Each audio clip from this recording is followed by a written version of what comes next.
Amici cari, amici di Gennaro Massa la pizza, mi trovo qui al Borgo Marinare da donna Luisella, che è sempre un piacere incontrarla. Ed ecco qua, sempre nuove sorprese ci rilascia donna Luisella. Difatti ha adottato vicino qui al Castel dell'Ovo questa bellissima aiuola, vero Luisella?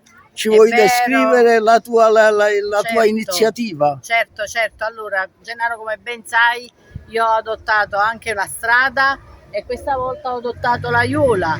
Tutto questo è per rendere ancora più vivibile il Borgo Marinari. Con grandi sforzi, giorno per giorno ci adoperiamo a tenere un po' più pulito, visto che le istituzioni insomma non ci danno niente, e quindi ci regoliamo da soli a tenere il cittadino deve collaborare, sì, a collaborare, come dice questo cartello: partecipazione dei cittadini alla cura della città.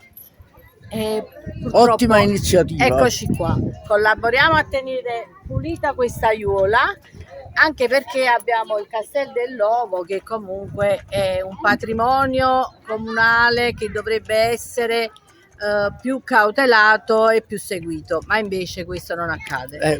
Per il momento abbiamo adottato l'aiuola, purtroppo non è stato possibile adottare il castello, altrimenti l'avrei fatto. L'avresti fatto sicuramente. Allora un abbraccio e tantissimi auguri, o meglio in bocca al lupo per questa bellissima aiuola che sicuramente rifiorirà. Faremo il possibile per farla rifiorire. Grazie Luisella, un abbraccio. Buona giornata. Ciao, grazie.